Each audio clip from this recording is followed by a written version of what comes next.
And what's up, everybody? Welcome back to the channel. It is your boy, Cheap Ludes, and I am back with another video for you guys. Another top 10 list. Today we're going to be counting down and talking about the top 10 cards that you can buy in NBA 2K21 My Team right now for under 50k MT. Now, I did put out the best cards under 100k yesterday, and I'm going to be honest, like some of the cards on this 50k list are actually better than the cards on the 100k list. Some of them. Like, I'm not even kidding. So, we'll start off with some honorable mentions. This is a card that appeared on last week's list, and that's Josh Jackson.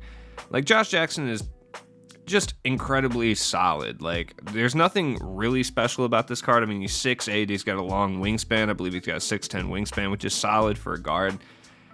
Hot zones are okay. He's missing the very top of the key, which is like something important to me personally, but at the shooting guard position, it's no big deal. 87.3, he's got jump shot 81, which is Mel Daniels and LaMelo Ball release. Not the Dark Matter LaMelo Ball. Apparently, Dark Matter LaMelo has a different release, but same one as the Diamond and the previous LaMelos. Now, when it comes to badges, like every card is so cracked out at this point that I barely even look at tendencies and badges, unless like, you know, when the cards come out, I'll look at them, but for these lists, I don't. I mean, he has everything you need. So next up, we got Eddie Jones.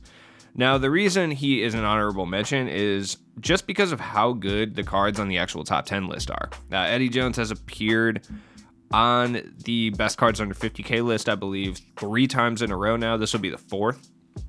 So there's no joke. Like, the card is great. Excellent jump shot. Best steal animations in the game. If you're looking for that, great card. Next up, we got James Wiseman. And the reason he is on the honorable mention list, okay, I'm going to buy this one, is because he has yet to go below 50k, except apparently that one for 41 that I just found. I'm definitely copping that. This is typically his price range right here. Now, if you want to splurge the extra 1,750 MT, which I highly recommend doing because James Wiseman is super good. Now, personally, I think there's a couple centers on this list that might be better than him for the most part, but when you got someone who's 7'1" with a long wingspan and Curry release, especially on next gen, that card's overpowered. And I've talked about James Wiseman enough, so I'm not going to go too into it. Another card on the honorable mention list is Bobo. The reason for this and why he's not in the top 10 is because most of the people who watch these videos watch them every single week, and I've talked about Bobo just so much, and so has every content creator. I just really wanted to put newer cards on the list. You know, cards maybe you don't know about, or you don't realize how good they are. Everyone knows how good Bobo is, man. Like, we all know. Do you really want to hear me drone on about Bobo and how great he is? No, of course you don't. You know Bobo's good.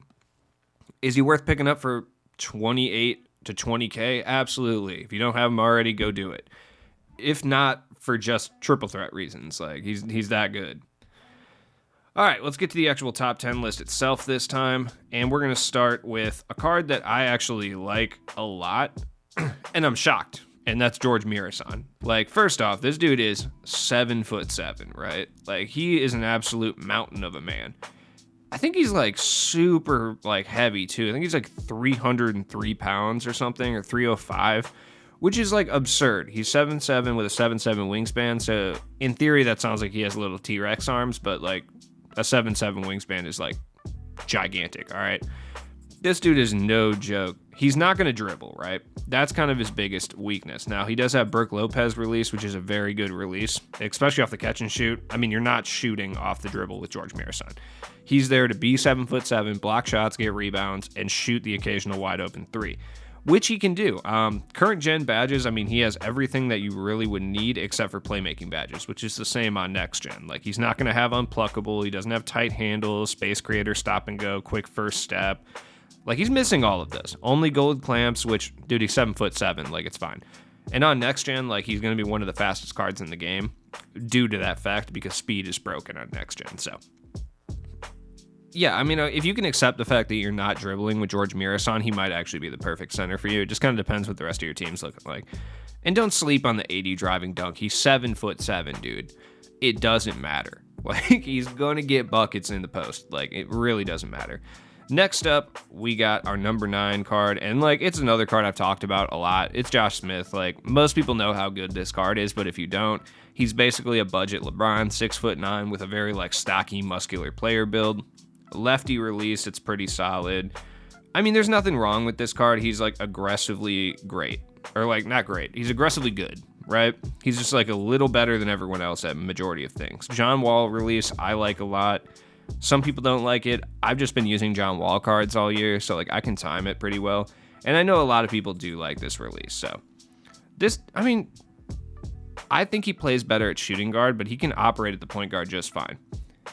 No question about it. And intangible things like I've talked about, at the shooting guard position, if you set a lot of screens, you want someone like Josh Smith because he's big, stocky, and can set screens. Number 7, Karis Levert. Like, I'm actually shocked number 8, I'm sorry. Karis Levert is so good. Like, I liked his Ruby earlier this year. I was a big fan of it. 6'6", but he looks a lot bigger. Like, Karis Levert's well-rounded. He does everything really well. And just, like, he's an incredibly good point guard or shooting guard for the price. Now, I think he plays better at point guard personally. Jump shot 70 is pretty solid. It's the same release as Yee and Jonathan Isaac and Gerald Wilkins. On current gen, the one thing you do have to know is that jump shot 70 misses some of the most whites in the game because it has so much arc. And over on current gen, the more arc a shot has, the more whites you're going to miss. The laser shots are what you're looking for. Ray Allen based, jump shot 22, etc. But don't let it dissuade you because it's a very easy to green jump shot. I've talked about it so much in regards to Jonathan Isaac and Yee. Karis Levert has it too, but his upper's a little different, so it actually isn't as bad, but still. Something to think about. But if you're looking for a point guard that can play that style for that budget, look no further. Yeah, number 7 is Yee. Like, Yee, everything I just said about Karis Levert goes double for Yee, just because he's 7 foot tall at the 2 guard position, which is, like, absurd. He is kind of skinny, though, so he's not the best at setting screens, so if that's something you're looking for from your 2 guard, I would go more for, like, a Cliff Robinson or a Josh Smith than, like, a Yee or a Karis Levert. It just kind of depends on your play style and how you like to operate on offense, right? But, like, dude, he's 7 feet tall at the 2 guard. Like, especially on next gen where shot contesting is broken, like, the taller you can get at every general position, the better off you're going to be because you just have to be in the general area to, like, contest shots, even with blinders if you're right in front of them. So definitely take that into consideration, but on current gen, he's going to miss a lot of whites. Just know that. Kobe Bryant at number 6. I mean, it's Kobe. Like, do I really need to sit here and talk about this card? Kobe Bryant release is one of, I think, the easiest to time jump shots this year. That's how I feel about it. I haven't really heard anyone else make that claim, but I generally feel, maybe it's personal, I don't know. Let me know down in the comments what you guys think about Kobe release. I think it's like one of the most universal greenable jump shots. I don't even know. That's like not a good description, but like leave me alone. As far as badges you'd want to give him, I mean, he has pretty much everything you want. Blinders on next gen, obviously, would be helpful. Ice and veins, for whatever reason, and Kobe Bryant doesn't have at least gold ice and veins, which I feel like is disrespectful by 2K, but whatever. Number 5, Manute Bol. Look, my opinion on this card varies by the day. Sometimes I'm like, this card is overrated. Other times I'm like, this is the most unstoppable card in my team. It just depends how I'm playing with him. That really shifts my focus. Don't worry about the 85 driving dunk. Like, literally do not. He is the fastest card on next gen, and he's 7'7". Like, yeah, okay, he has an 85 driving dunk. He's still gonna boom it, dude. It doesn't matter. Now, like, he definitely needs some badges for sure, and his jump shot, although once you get used to it, just like Wilt Chamberlain, it's not that bad. Initially, it's gonna look super ugly. Like, it's not good initially. It's set shot 19, same as Kelly Olynyk. All right, yeah, that's pretty bad. But, like, he is no joke whatsoever. He's missing a few badges, though, like handles for days, stop and go, tight handles, dimer if you have the ball in his hand a lot, which I do because he's so fast. Finishing badges, he's missing a few as well.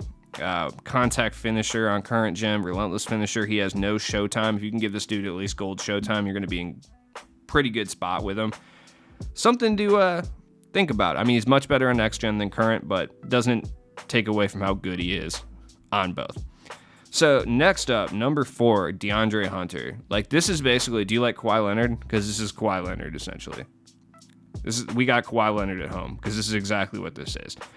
Like, he's really good, and I'm shocked because I didn't think this card was going to be that tight. I just thought it was going to be another, like, pretty good card in the idol set. I didn't realize how good he was going to be. 6'7" at the 2 guard. He's got base 32, which is the same release as, like, Rondo and Trevor Ariza, a release that I really like. So he doesn't have that Kawhi Leonard release, Ray Allen based, but he has a pretty close release. Like, it's a pretty fast release that makes a decent amount of whites. Great catch and shoot release as well. This card altogether is good. Like, there's nothing wrong with this card. He has every shooting badge, every defensive badge that you'd want. Brick wall is something I would apply to him, especially if you run with a lot of screens. That's kind of the theme you'll notice with a lot of these like budget cards. 2K just selects random badges to not give like the opals and the pink diamonds, and right now brick wall is kind of the one that they're choosing, especially because they know majority of the people playing this game play like Ty Debo. So they rely on screens. Wes Unseld. Dude, this is like my favorite point guard in the game. Like, I have Luka and I have Lamar Odom, who I know are better than Wes Unseld, but it's just hard for me to not use this card because I like him so much. He's 6'7". He's got like this super thick boy player build, so he sets excellent screens. If you play him at the 2 guard, which he absolutely can play the shooting guard position, no question about it. Stats wise, perfect in everything. Kobe Bryant release, which I personally think is better off the catch, but very usable off the dribble as well. 97 rebounds, so he's going to get in there and get boards as well. When I look at cards badges at this point, especially for like these lists, I mean, it's just like I just go to the golds and see what I wish he had Hoff at this point. Difficult shots, like everything else is rebounding and interior for the most part. Sniper, I wish he had, but Kobe release is fine. Like that's just like, I don't know. Clutch shooter is something I would definitely apply to him. It costs you about 3,000 MT to apply it up to gold. And it's absolutely worth it because if he is your starting point guard, you're going to want clutch shooter at the end of the game.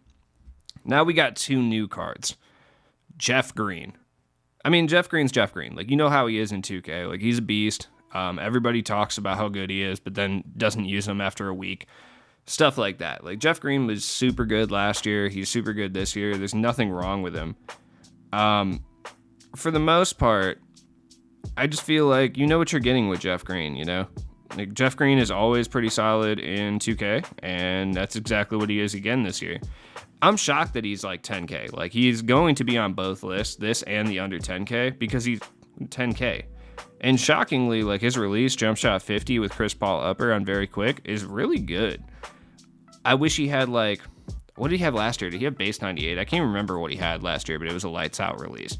And this release is not quite as good as he had last year, but at the same time, for under 10K, you literally cannot get a better card in this game.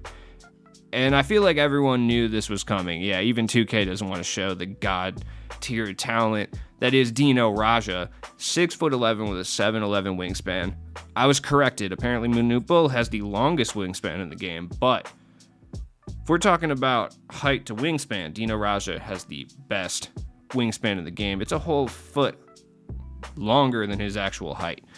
Anyways, this dude is crazy. Don't even look at like the block stats and the offensive rebounds. Like, it doesn't matter. Like, the rebounding stats, the block stats, they don't matter when you have such a large wingspan, right? Dino is lights out at pretty much everything. Like, there's no card in this game that I would recommend more than Dino Raja. I'm not even kidding. If we're talking about price, ability, intangibles, he has it all. He's basically a budget Dikembe with a longer wingspan. That's how I can describe him. They have the same jump shot. He does not have Showtime on current gen, which people will scream that he's not useful if you don't have Showtime. Just give him gold Showtime. I promise it's fine. It doesn't matter. I use him with no Showtime right now because I don't care. But Dino Raja is, without a doubt, my highest recommended card in any of these 3 lists. I mean, he made the 100K list. He made the 50K list. And if things keep trending downward, my man is going to make the 10K list as well, being the first card that is featured on all 3 lists this entire year, which is pretty tight. Anyways, it has been your boy Cheap Ludes. I hope this helped you out making some budget decisions for your squad. You can't go wrong with really any of these cards. Just being honest. Check the description for my stuff, and I will see you guys later. Peace.